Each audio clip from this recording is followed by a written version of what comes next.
Salut, je m'appelle Florence Liassiri, je suis experte de la lutte au gaspillage alimentaire et de la réduction des déchets. Et aujourd'hui, dans ma capsule vide frigo, je vous montre comment cuisiner le PVT, cette fameuse protéine végétale de soya qu'on a probablement tous à la maison par bonne conscience parce qu'un jour on s'était dit « Oh, il faudrait que j'achète ça pour remplacer la viande hachée. » Puis finalement, on ne sait pas comment la cuisiner. Donc aujourd'hui, c'est le moment de la cuisiner et je vous préviens, vous allez vous régaler. Chic, chic, chic frigo, chic, chic, chic frigo. La recette que je vous présente aujourd'hui, c'est une recette adaptée d'un livre que j'adore, qui s'appelle Mon Liban, ma cuisine, un livre qui est sorti il y a quelques années et que je vous invite à découvrir si vous ne le connaissez pas déjà. Donc, la recette originale est une recette à base de viande, mais je me suis permise de la végétaliser pour mes besoins comme je ne mange pas de viande hachée. Pour ceux qui se questionnent encore à savoir qu'est-ce qu'est du PVT, de la protéine végétale texturée, ça peut ressembler à ça. C'est des petits grains de soya qui, une fois réhydratés, ressembleront à de la viande hachée.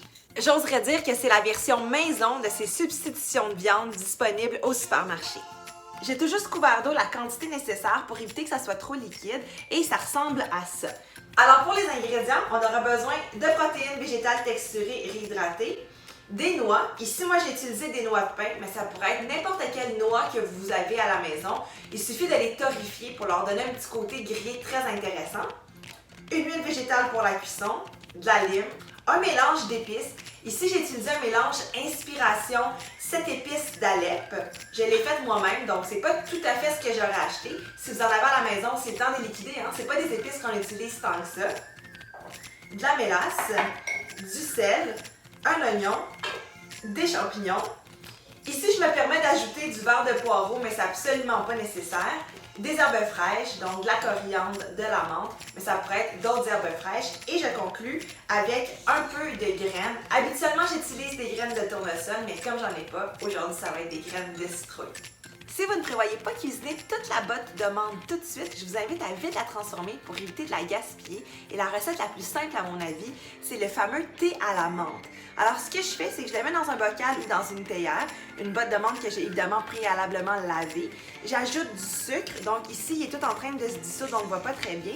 Et la petite fantaisie que j'ajoute, si vous en avez à la maison, c'est des gousses de vanille. Si vous n'en avez pas, c'est facultatif, donc c'est pas nécessaire.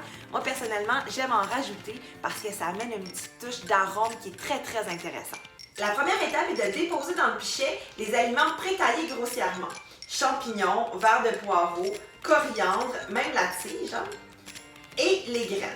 Je suis à la recherche d'une texture qui est environ de la même grosseur que de la viande hachée. C'est le moment de faire cuire la préparation. Donc, je prends mon huile à cuisson que je verse dans ma poêle. J'ajoute mon mélange broyé. J'ajoute la protéine végétale. Jusqu'ici, tout va bien. Ça ressemble exactement à ça à quoi je m'attendais. L'idée, c'est de faire cuire un peu et d'ajouter les assaisonnements. Donc, je vais rajouter une cuillère à soupe de mélasse pour donner un petit goût intéressant, mais surtout pour colorer et enrober ma viande hachée. Oups, j'ai oublié de mettre mes oignons. Mais c'est pas grave parce que j'avais mis du poireau, puis ça fait la même affaire. Donc, j'ajoute les assaisonnements. Moi, j'aime quand c'est très, très assaisonné, mais je vous dirais que je vais mettre la moitié de mon petit pot et je réassaisonnerai au besoin. Alors, tout de suite, là, on voit que ça va être un plat réussi. Ça sent tellement bon. Et maintenant, vous laissez cuire jusqu'à ce que les légumes vous semblent cuits.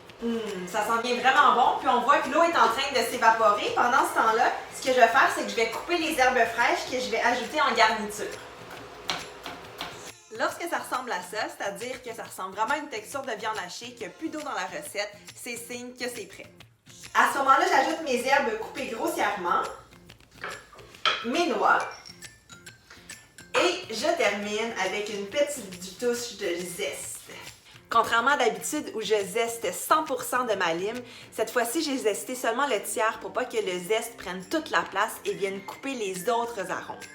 La recette est déjà terminée et j'ai vraiment hâte de me régaler. Mais même si je suis une gourmande, je sais que je ne vais pas tout manger ça. Donc tout de suite, je vais en mettre dans des contenants pour congeler parce que cette recette-là supporte super bien la congélation. Donc vous pouvez la congeler pendant environ 2 mois et ça se congèle rapidement. Moi, souvent, quand je le décongèle, je le mets sur une salade et ça vient vraiment compléter mon repas. Le résultat final est vraiment appétissant. J'ai hâte de me régaler. J'espère que ma recette vide frigo vous a plu. Je vous invite à la partager sur vos réseaux, à mettre un petit pouce en l'air si ça vous a plu et à vous abonner à mes chaînes YouTube, Instagram et Facebook.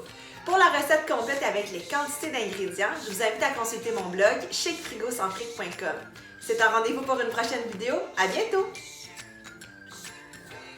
Le thé aussi, là.